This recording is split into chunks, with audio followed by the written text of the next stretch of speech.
cleanup operation. Here's how this whole thing starts against Donald Trump. During the election, the Obama administration, which had done whatever it wants because the media is lost in this country, folks. There's no media. Forget it. That's dead and buried. The media's done. They don't do journalism anymore. It's activism, nothing more, right? The Obama administration had grown comfortable with the idea of weaponizing government against their political enemies. It had happened over and over again. We had the IRS scandal. We had the AP phone record scandal, the Jim Rosen Fox News scandal. And I ask you this, what happened to any of the people involved? Anyone? Yeah, the answer is nothing. I have to do zeros like this now, because I used to do zeros like this, but I found out through the liberal media that somehow this means like a white power symbol now or something. I thought it meant okay or zero, but the media says, no, I'm serious, like these idiots in the media will tell you. So now I do zeros like that because I'm like afraid of some media idiot. These people are crazy. The Obama administration had gotten completely comfortable with the idea of abusing government for their political means. So what happens? This plan gets hatched, and I'm going to be candid with you. Where exactly it's hatched, nobody is yet sure of to this day. Matter of fact, if you're familiar with my commentary on Fox, I say often one of the great mysteries of this case is what's paragraph 1. Paragraph 1, what do I mean by that? When I was a federal agent, when you arrest someone, you have to do what's called an MR, a memorandum report. Paragraph 1 of that MR is always how the case started. I got a call from Jane Doe, bank fraud investigator, said this credit card number was stolen on April 14, 2015. I made a few calls, and the next thing you know, it's an 80-page report about this massive scheme. Paragraph 1, though, always lays it out. Always. Do you know to this day we still have no idea what paragraph 1, the why they started to spy on the Trump team was? Now, I get it. It was for political. I get that. But at some point, somebody, you have to understand, folks, had to put down on paper a semi-legitimate reason to start the most massive spying operation in a political campaign in U.S. history. Do you know nobody to this day will tell you what that is? I know what it is.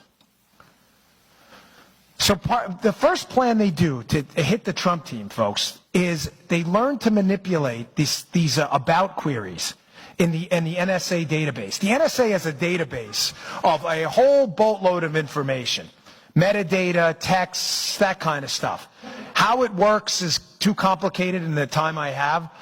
But what you can do is you can query that NSA system and you can get a whole lot of information. Well, what happens? This is plan A. This is how they're going to get the information. I hope, if I'm not following, please stop me, because this is important. The Obama administration figures out that through unmasking, in other words, wiretapping people, pretending they're targeting foreigners, and then querying information in this database, that they can get all the political opposition research in the world that they need against the Trump team. It's beautiful. No one's going to call them out. The media's on their side, right? But there's a good guy in this. There's a white hat. Somebody in the government sniffs this thing out. That's why I tell you, this wasn't plan A. This was the plan. They were going to unmask people, wiretap people, and they were going to query this NSA database and get all the information they needed about the Trump team. But somebody smells a problem, and he's not having it. And he's the white hat. He's the good guy in this story. And it's Mike Rogers of the NSA. Mike Rogers of the NSA senses that there's something wrong about these about queries. In other words, who's tapping into the database here and making political queries? Now, folks, some of you, I don't know your politics. I assume most of you are conservative, libertarian, or Republican, but that's fine either way. If you doubt any of what I'm telling you, just Google the FISA Intelligence Surveillance Court, their report on about queries. Because Mike Rogers goes to the Foreign Intelligence Surveillance Court and says, Houston, we got a problem. These queries are supposed to follow very specific guidelines about terrorism, and all these metrics have to be, you can't just spy on Americans in the database. The FISA court looks into it, comes back with a report that was released in March of 2017. Ladies and gentlemen, that is devastating. If you haven't read it, you were doing yourself a great disservice. Page 80 specifically is horrifying. Apparently, the NSA database was being queried by private contractors working with the FBI. These were not even government officials. People within the government were using private contractors to query information they had no judicial or legal authority whatsoever to look at. Rogers smells a rat. People panic in the government. Now, conveniently, what happens right after the election? I'm going to put these pieces together and things will start to make sense. Donald Trump's elected. He's the president-elect, right? 10 days after the election, Rogers, who knows this has been going on the whole time, these unmaskings, the tapping of the... Now does the Donald Trump tweet, they tap Trump Tower, now does it make sense? He got the wording wrong. He didn't understand exactly how it worked, but the idea was not wrong. Donald Trump's not stupid, trust me. Guy got elected president, earned $1 billion. By the way, I love how these journalists criticize him. The guy's making $25,000 a year writing clickbait pieces for BuzzFeed. Like, Donald Trump's an idiot. Hard pass, brother. Like, well, the guy just won he runs for office the first time and he becomes the president. But let me listen to Joey Bag of Donuts at BuzzFeed. You're right, you've got this. It's like, so about 10 days after the election, Donald Trump, someone goes up to visit Donald Trump in Trump Tower. Who visits him? Mike Rogers. But Rogers doesn't tell anyone. This is going to trip you out totally. He doesn't tell anybody in the White House he's going up there. He visits Trump in Trump Tower, conveniently 10 days after the election, which from my experience in the Secret Service is just enough time for them to go up to Trump Tower, WACA, the White House Communications Agency, for the president-elect, and set up a SCIF where they can talk privately, a sensitive, compartmentalized information facility. In other words, a place where no one can listen in. Rogers gives it about 10 days, goes up there, has this big meeting with Donald Trump, and what happens the very next day? Donald Trump evacuates Trump Tower and goes to Bedminster, New Jersey to never return for another meeting. You think that was a coinky-dink? Like he did that by accident? Oh, let's just go up to Bedminster. I got nothing else to do.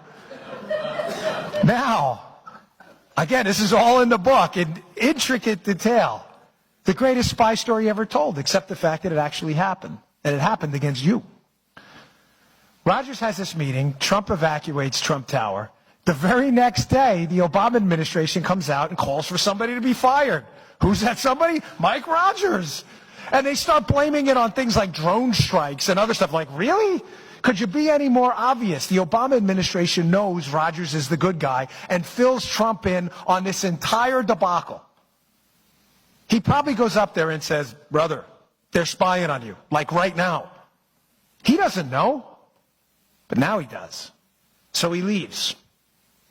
All of a sudden, people start resigning from the federal government after that. You know who also resigns? Bob Hannigan. Now, who's Bob Hannigan? Bob Hannigan is the head of the GCHQ, which is the British NSA. Well, why do you think the head of the British NSA would resign right after that Rogers meeting, right after Trump finds out about this massive spying operation? I'm going to tell you why right now. I'm not taking a selfie of you. I'm not taking a selfie of myself. I'm going to read to you a headline. This is from CNN. See it right there? I didn't Photoshop this. April 14th, 2017. Remember who Bob Hannigan is. He's the head of the British NSA. British intelligence passed Trump associates' communications with Russians on to U.S. counterparts. You think I'm making this up? That's CNN. I didn't write it.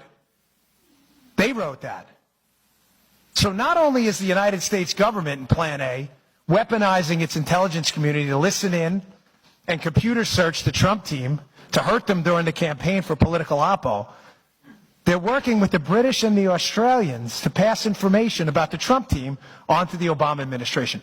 Don't take it from me. Take it from CNN. They find out about this. Now, this thing breaks down about halfway through. They move on to Plan B. Sorry, there's a lot more to Plan A, but in the interest of time, I want to get through this because the cleanup operation is important. They move on to Plan B. What's Plan B? They realize Rogers is onto them. They're like, hey, folks, we better ease up on the unmasking and the tapping into the database. People are getting caught. This is probably not good. We're leaving a massive paper trail. And what if we lose, right? They move on to Plan B. Plan B is Crossfire Hurricane. They say, well, listen, if we can't spy on them illegally, let's just spy on them legally. We have this beautiful thing called the FISA court, where we can walk into the FISA court, we can get a warrant on somebody, and when you get a warrant on somebody in the Trump team, they have this beautiful thing for the Obama administration called the two-hop rule. Well, it's for everyone, not just for Obama. Meaning, if I spy on you, and you're a member of the Trump team, I can hop to everybody you emailed, and then everybody they emailed. So basically, all I need to do is get a FISA warrant on the guy cleaning the floors in Trump Tower, and I've got everyone. Because if he emailed his boss and his boss emailed Don Jr., I get everybody. Beautiful, right? Not really. Because they were stupid. They were dumb. And they screwed up. The problem with the FISA court, unlike the unmaskings and the tapping into the database, is they had to produce actual evidence in front of a judge. There was a judge in a FISA court that needed evidence that the Trump team was working on behalf of a foreign power, but critically doing it in violation of at least one U.S. law. Folks, they had nothing. They had zero. Do you understand they, to this day, have absolutely zero? Zero. Remember, don't do it one hand. It's a big mistake. Media people, you'll be a white power person after that. You always do it that way. They had zero evidence at all. The funny thing, I'm only half kidding. That's how worried I am about the media. They're so crazy these days, right? They had nothing on collusion. Nothing. Zero. So what does the FBI and the State Department and the DOJ do? They say, well, we don't really have any evidence. Let's just make it up. We've got this guy we worked with in the past, this guy Christopher Steele. Now I'm going to do this. I'm not taking a selfie again. I'm not taking a picture of you. Don't you worry. I'm going to read to you another headline. You need to write this down because this one's going to blow your mind. Any of you read the dossier? You haven't, right? Not many people have. You should. If you haven't read the dossier, don't you worry. Because the dossier was already written back on April 17th of 2007. You're like, what do you mean? I don't get it. Even 2017, right? No, I didn't get that wrong. It's written right here in the Wall Street Journal on April 17th, 2007. Who's the author of this critical Wall Street Journal piece? Glenn Simpson and Mary Jacoby, his wife. Glenn Simpson, the purveyor of Fusion GPS. The article is called, How Lobbyists Help Ex-Soviets Woo Washington. Folks, I dare you to take a moment and read that piece. Put it next to the dossier. It's the same thing. It's the same thing. It's the same story. It was written 11 years ago.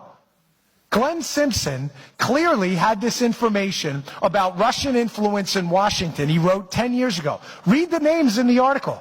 You know who appears in this article? Paul Manafort, all of these players. So what likely happened after Plan A collapses is they say, listen, let's go to the FISA court and do this legally, but we need evidence. We don't have evidence. Don't worry. Hillary Clinton's got a guy at Fusion GPS, says he's got a story to tell. Ladies and gentlemen, Glenn Simpson took his Wall Street Journal piece like it was a movie script, scratched out the names, put Donald Trump's name in there and said, look, do I got a story for you guys? It's all BS.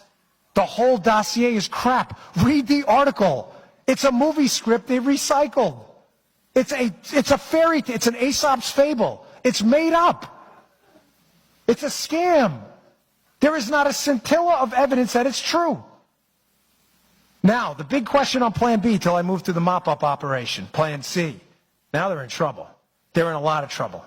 Because they realize the dossier in and of itself is crap. And a lot of people at the Bureau know it. They need to buttress it with some stuff to make it a little harder. Now's where the Michael Cohen story comes in, Trump's lawyer. In the dossier is a very specific allegation, right? That Michael Cohen, Trump's lawyer, went over to Prague to set up this whole information exchange with the Russians, right? Well, what's the problem? Michael Cohen had never been to Prague, and his passport proved it. Where do you think they got that name, Michael Cohen? You're darn right.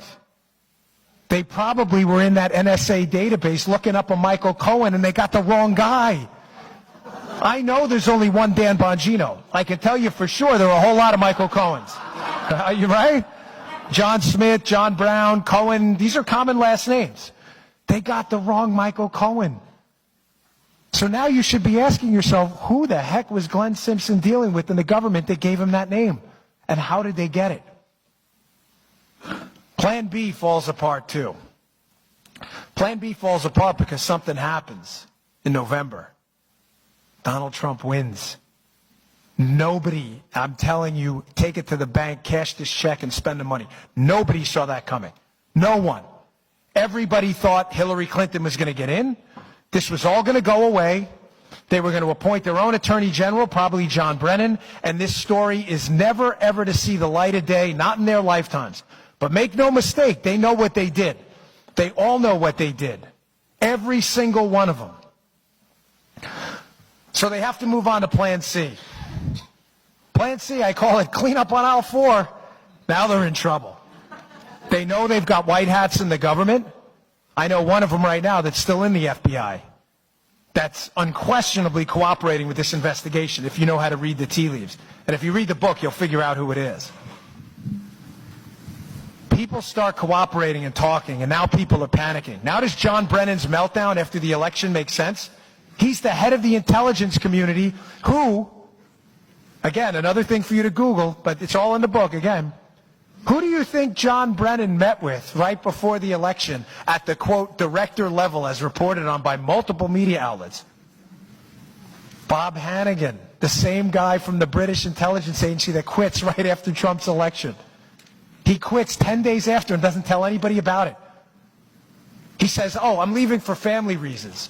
What do you mean? You related to Donald Trump? What do you mean family reasons? Family reasons, you're leaving because Donald Trump got elected.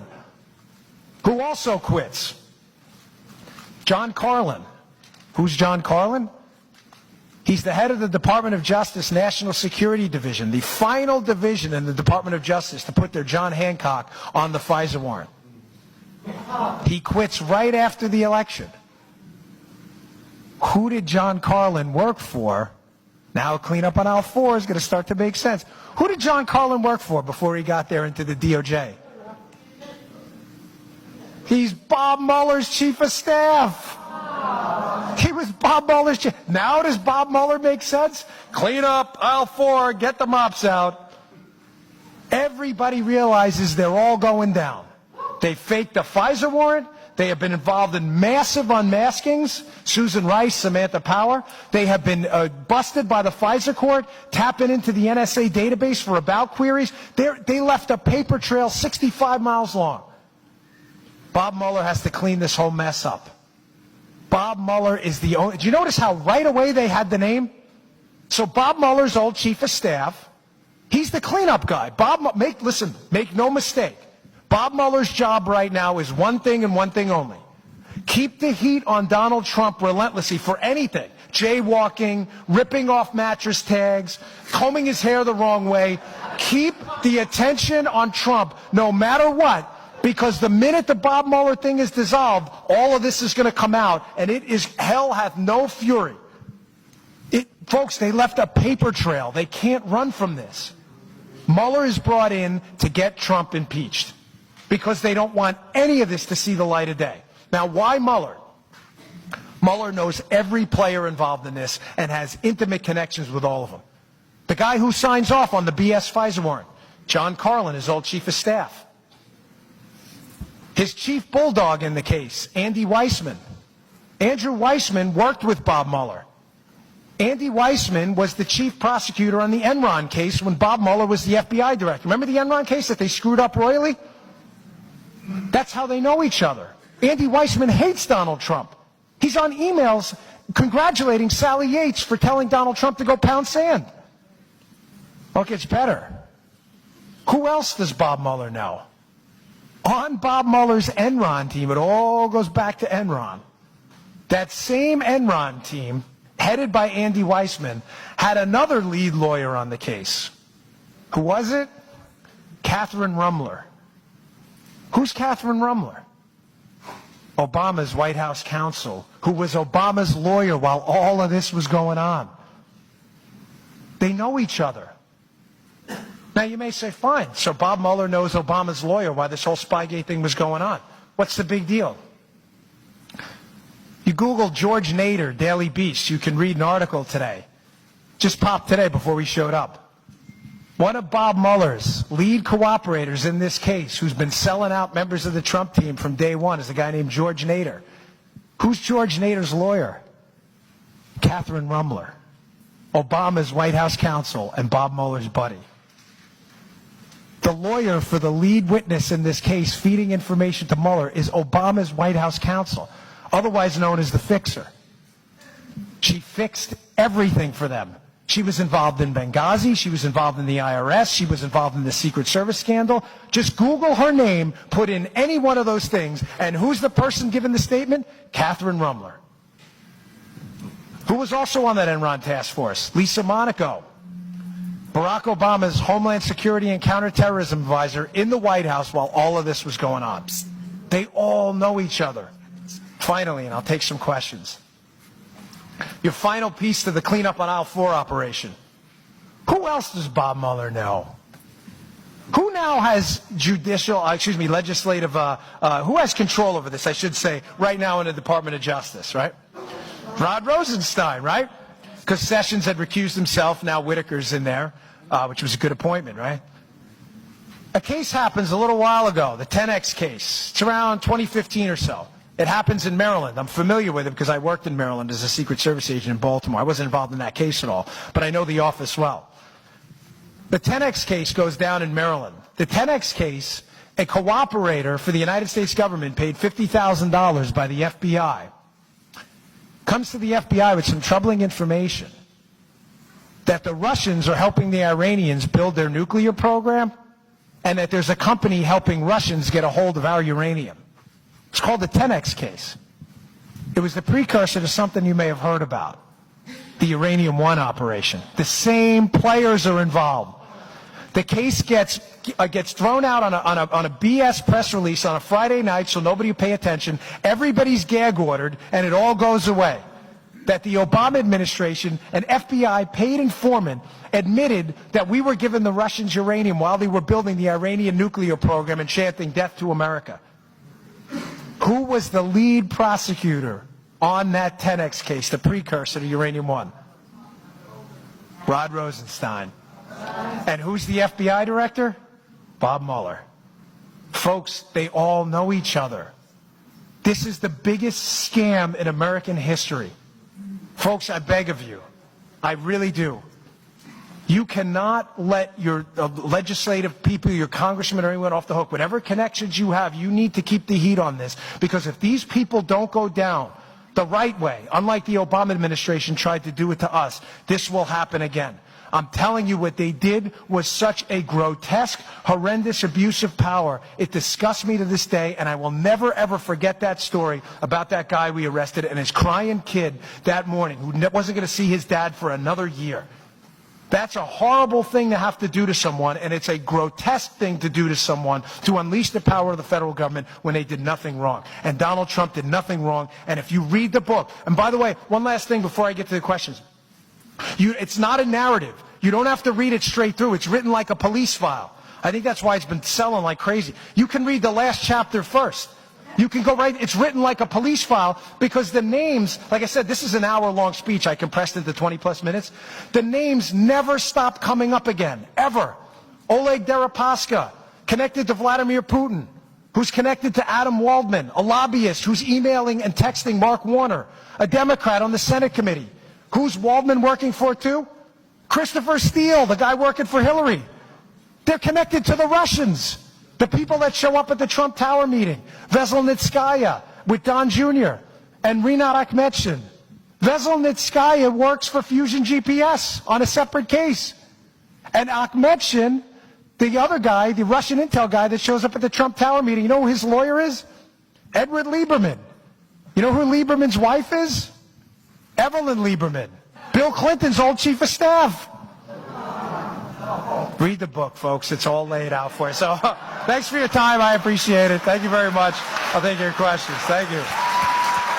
Bye.